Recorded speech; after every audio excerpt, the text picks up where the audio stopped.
So hello, yes, good morning everyone.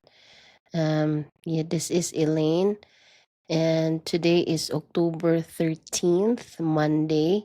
It is actually a Thanksgiving day here in Canada.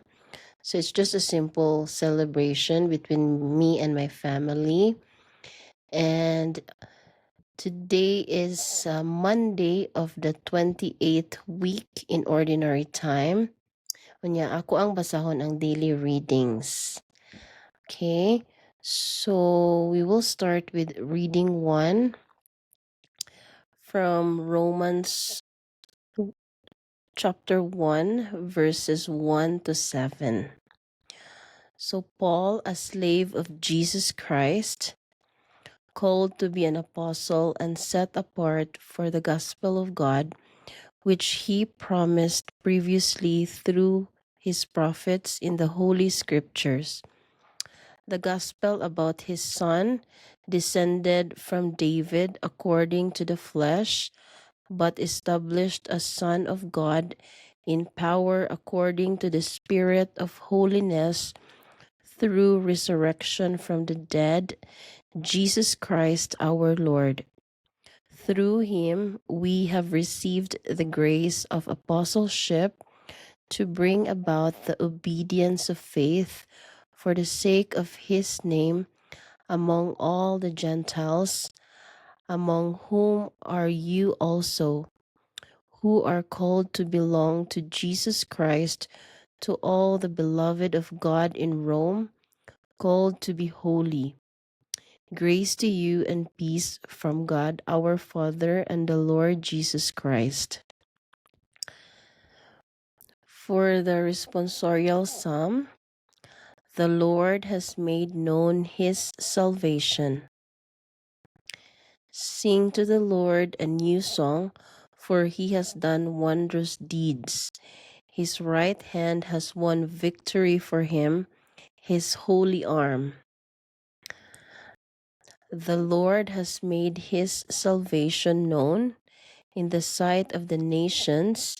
He has revealed his justice.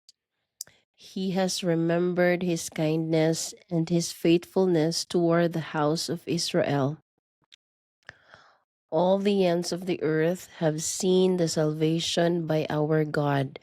Sing joyfully to the Lord, all you lands. Break into song. Sing praise.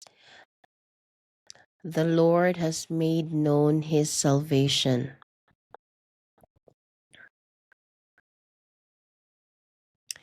And if today you hear his voice, harden not your hearts. Now, if we go to the gospel, it is taken from the book of Luke, chapter 11, verses 29 to 32.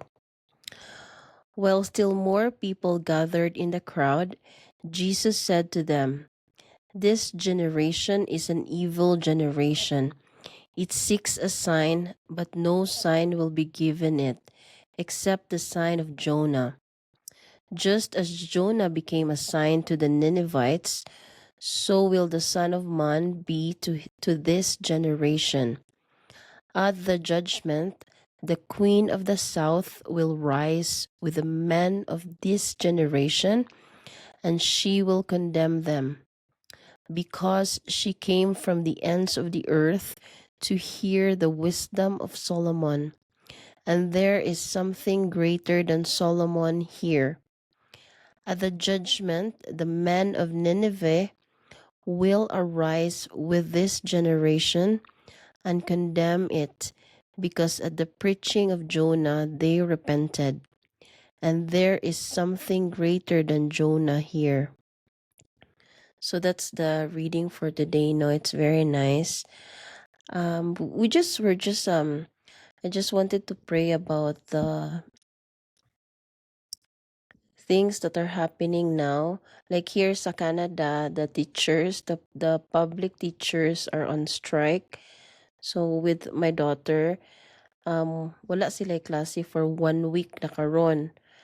Now, hopefully okay na ang strike, no, para mabalik na. But it's so sad nga there's two strikes that's been going on here. One is sa Canada Post, mura na siya mail mag-deliver og mail diri sa Canada, and also the teachers nga naa sa public nag-strike pod sila kay naa sila wala na ayunan sa budget sa gobyerno sa school.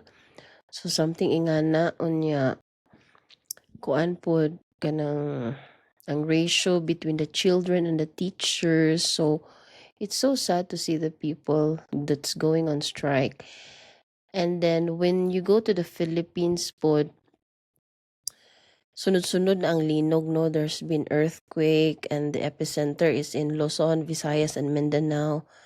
And there's been several buildings na pod nga nangaguba. May mga balay nga nangaguba.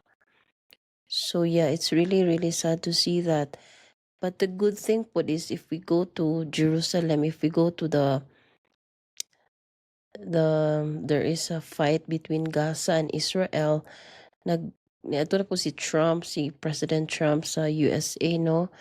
And there is a ceasefire na pod and ipakawala na tong mga ilang gipang hostage. So that's a good thing. That's a good thing despite sa mga naitabo sa kalibutan nga very very chaotic ang kalibutan karon gubot.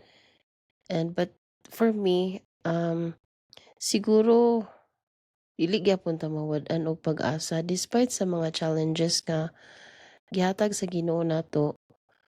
We have to strengthen our hearts nga ug wala pa ta niya mobalik gyud ta sa Ginoo and mosimba ta, mobasa tag mga scriptures, mo magpray tag Holy Rosary, and mo recite po ta sa the Divine Mercy Chaplet, sa mga novenas. Daghan kaitang mga apps ron nga available online like Hallow app, na Ignatius app, Ascension app. Daghan kay mga libre nga resources nga gihatag nato. So dili ta mawad-ag pag-asa nga magampo sa Ginoo para sa kaayuhan sa tanan. And hopefully there is peace amongst us. And dili lang kay natutas-on ang atong reading for today kay 8 minutes na. And I hope to see you tomorrow for the next reading. And you take care, guys. Take care and may God bless us always. Bye. See you tomorrow.